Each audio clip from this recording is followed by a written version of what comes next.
Salam sukses sejahtera para coach, para smartpreneur di Indonesia. Perkenalkan, nama saya Coach Margeti Herwin.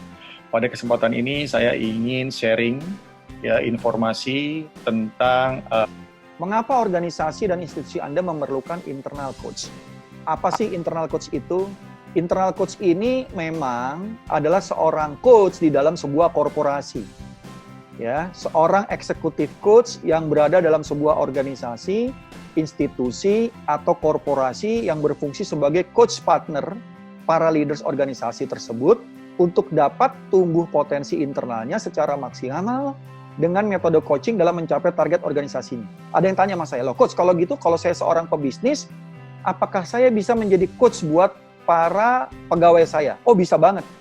Jika Anda seorang pebisnis, Anda juga harus mengetahui bagaimana Anda bisa menjadi coach untuk para pemimpin di perusahaan Anda. Karena coach itu adalah teknik bertanya. Coach itu adalah teknik untuk Anda mengempowering orang. Ya. Oke. Jadi ini ada yang tanya. Izin tanya coach, Ibu Dira ya, saya jawab dulu sebentar. Sebelum membantu coaching mencapai goalnya di masa yang akan datang, tentu diperlukan asesmen terhadap kapasiti dan kompetensi coach di saat ini ya. Tools ada yang digunakan oleh Coach Getty untuk mengakses coaching. Ada Bu, nanti kita akan masuk ke sana, karena saya belum masuk ke sana, karena memang kita harus punya alat ukur. Jadi jika Anda mempunyai program internal coach, Anda bisa menggunakan beberapa tes karakter seperti DISC, MBTI, ya, Myers-Briggs, ya, itu bisa dipakai tergantung Anda seringnya menggunakan yang mana.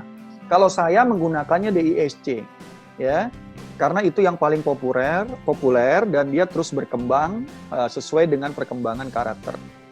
Nah, di zaman milenial saat ini saya tambahin ada namanya Money Coach. Saya ambil Certified Money Coach untuk melihat karakter uang dari kondisi archetype uangnya, gitu. Jadi tools-tools seperti itu nanti bisa ditemukan ya Bu Dira atau para coach yang ada di sini. Atau Anda bisa cari di internet, ada yang bisa kita beli, gitu ya, beli putus maupun kita hanya bayar pada saat menggunakannya, itu ada. Oke, saya lanjut lagi ya Bapak Ibu, kalau ada yang mau tanya silakan, ya. Dan suara sudah lumayan bagus ya Bapak Ibu ya.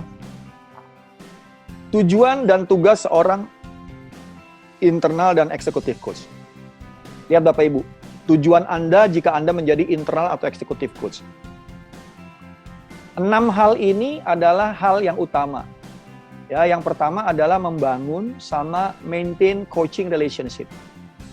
Ya, kedua contracting. Apa contracting? Ada kerjasama, ada yang namanya kesepakatan. Yang ketiga, fungsi Anda adalah juga mengakses. Yang keempat, Anda melakukan perencanaan pengembangan terhadap para leaders yang ada di organisasi Anda.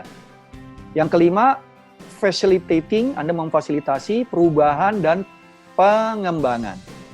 Yang keenam, untuk Anda melakukan transformasi dalam jangka panjang untuk pengembangan. Jadi sebenarnya ada yang tanya, Coach kalau gitu mirip dong dengan seorang HR director atau HR eksekutif di dalam sebuah organisasi. Benar sekali Bapak Ibu. Sekarang para coach ini banyak yang background-nya dari SR. Background-nya dari psikolog, background-nya dari beberapa human resource certification juga. Tapi apa bedanya kenapa dia akhirnya mengambil certified coach? Karena di dalam coaching kita dilatih untuk menjadi pendengar, kita dilatih untuk menjadi orang yang menggali potensi. Kita dilatih untuk tidak menjadi orang yang subjektif dalam sebuah kondisi pengembangan. Ya, saya pernah diminta untuk dampingi sebuah korporasi besar, di mana korporasi ini ingin leadersnya tumbuh, tapi saya melihat bahwa top levelnya tidak setuju dengan program coaching, jadi agak susah. Ya, top levelnya ingin ada program coaching, tapi di bawahnya dia nggak semuanya senang dengan program coaching karena menganggap coaching ini cuma buang-buang waktu.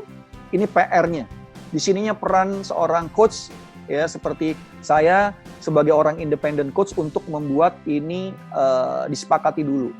Mereka berarti belum paham tentang yang namanya coaching. Kalau Bapak Ibu melakukan yang namanya penjelasan tentang coaching, pastikan orang itu datang dari awal. Jangan sampai orang-orang tersebut, influencer-influencer tersebut datang di tengah. Karena yang namanya Bapak dan Ibu menjelaskan tentang coaching program, pastikan semua orang yang membutuhkan coaching itu datang. Sehingga mereka tahu apa sebenarnya coaching itu. Karena orang-orang yang datangnya belakangan, orang-orang yang nggak ikut dalam penjelasan, itu biasanya tidak paham sekali tentang coaching. Ini PR-nya sebenarnya. Ini hal yang harus menjadi catatan kita sebagai seorang internal atau executive coach.